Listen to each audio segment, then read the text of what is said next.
Hey, it's the Village Boy with another great view of Fond du Lac, Wisconsin.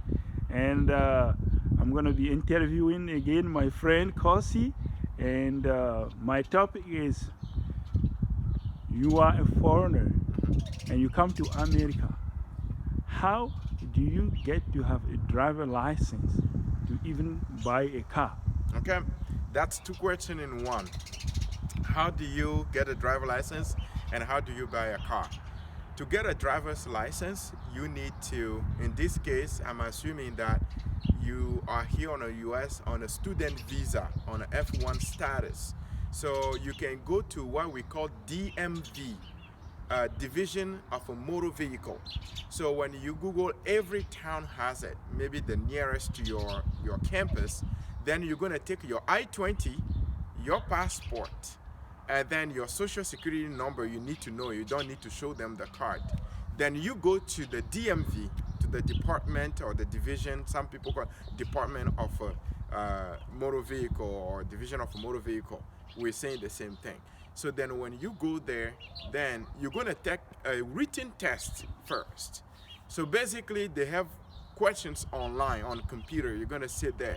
If you come to a train station, a train track, what do you do? If you're going to take a right turn, what do you do? You know, those kind of questions. So they're going to test your road signs if you know them.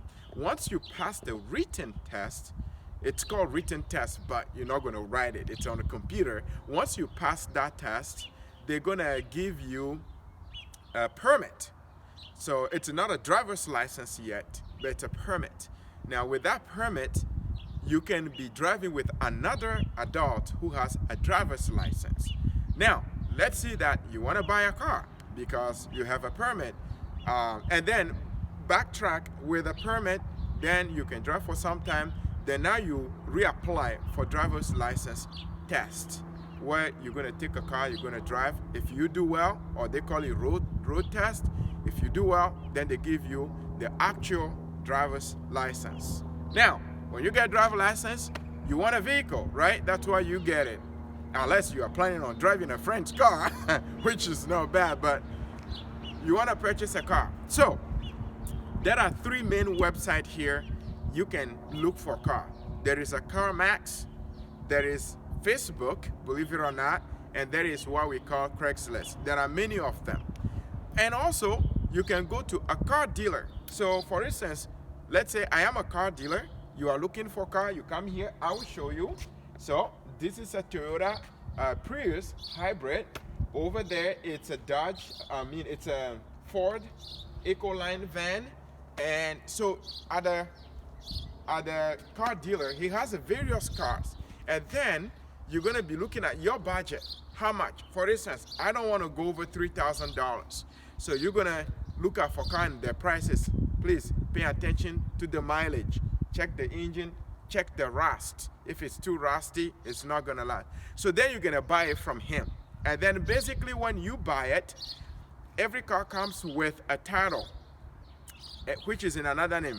You're going to send it back to the DMV, and then they change the title into your name, meaning it's your car, and you do registration. You're good to go. Put it on the road. Start driving. Once you buy a car, what are the other things you have to do to be able to drive it? Well, I mean, what do you mean? Well, how do you get the title and the registration? So, as I mentioned it before, the car, the title was in a different name. Now, you bought it, the sale guy, you can buy a car from a dealer or from individual. We sold our car here to someone. I just have to sign the title. So it's the vehicle paperwork. So then you take that paper to the same place you went for your permit or your driver license, called the DMV. Then you give them and say, hey, I purchased this car. I want it now in my name. So they're going to take the old title and then give you a new title with your name and address on it. Now remember, when you're going to do those paperwork, you need a proof of address, like you live in this place. So you might want to get a letter from your DSO, who the person in charge of international student, to give you a letter that say, hey, yes, you live on campus. And so then you get the title, it's in your name.